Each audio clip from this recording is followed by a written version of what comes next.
So this is a portable MRI machine, brand new tech. How do you use this on somebody? So if you've got a patient and you've got this portable MRI machine, where, like, if you had to do an MRI on their head, where would they go? So when we take out certain brain tumors, sometimes it's hard to differentiate normal brain tissue from brain tumor. So what we used to have is a big MRI in the OR. So it would be an OR with an MR compatible, but then all the tools had to be compatible with MRI. You couldn't have metal, there was shielding. And that technology was relatively old, and it's very expensive to outfit an entire OR to make it MR compatible. So this technology, for example, can wheel in, wheel out. You don't have to shield. It uses very powerful software. You can see how portable it is. And truly, so when you think you're finished taking out a tumor, and you grossly and under the microscope don't think you can see anymore, we can actually get a quick MRI with this portable in the operating room right there before we wake up a patient. And if there's still tumor that is on the fringe or it's hard to differentiate, you can go back in without having to put them back under, and they're already open. And in an ICU setting, if we don't want to move patients because they're critically ill or they're still recovering, we can actually bring the imaging to them versus bring the patient to the imaging. So this gives us real-time intraoperative Because it is feedback. a process. I mean, I remember when my late husband, when you guys brought him down for an MRI, it was literally a process to get him prepped, ready, and then bring his entire. And think about the safety, right? They have IVs, they have lines. Tons. How many nurses and medical professionals does it take to move him, and then people in the MR suite? So.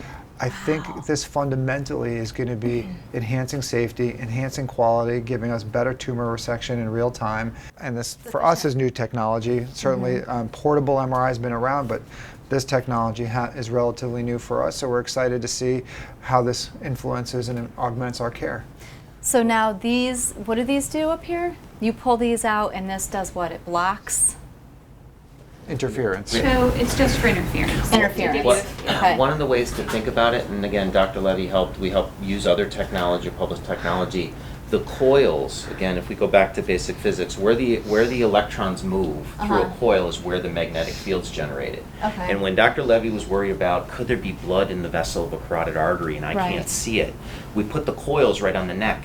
And what it did was give us images of the blood vessel wall itself. We could actually see if there's blood in the wall. With a machine like this. So I have a feeling with a machine like this, everything you see here are probably coils. And so what they've done is take things that used to be in an MRI way out here to generate these giant fields and say, I wonder if I could put the field right on top of somebody's head.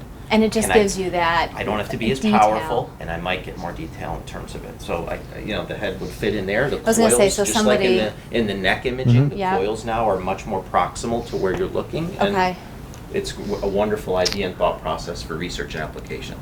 I was going to say, this doesn't look unlike the radiation helmets. That it looks a little bit like that, which stings a little bit to think of. I still have mics at the house, but it does, the way it coils and the way it's fitted, it does look a little bit like that.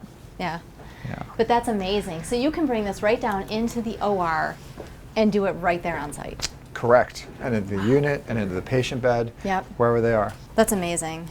And this is where technology is going. I mean, this is the whole point. It's helping you guys do the best you can for the patient, and the fact that there's just this much foresight into how do we help the patient the best way possible. And I think patients, a lot of times, even family members, you're always scared, you're always worried about, are they really considering us? Are they really considering the impact this has on us, especially when you have such a heavy diagnosis? So to know that, yes, I mean, the doctors really are like putting the patient first, and we're working as hard as we can to figure out the best ways to help you and make this be as safe as possible for you. Yeah, exactly. That's one of the fundamental drivers of our culture here is patient-driven innovation. So yes, innovation is cool and it's techy and it's nice to see what's next, but the driver is quality, the patient. Less trauma, easier, higher quality, longevity. So basically, it all kind of is under the umbrella of patient-driven innovation. What are we doing for the patient today so we can change care tomorrow? I love it. I love that. That is a cool machine.